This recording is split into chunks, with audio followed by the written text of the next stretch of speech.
এগুলো কি?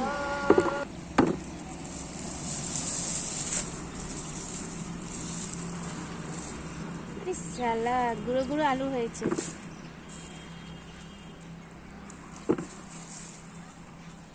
সালা বেরোচ্ছে কি?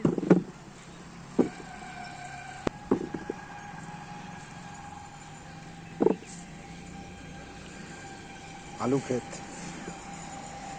গাছগুলো আগে তুলে নাও, গাছগুলো তুলে তোলো।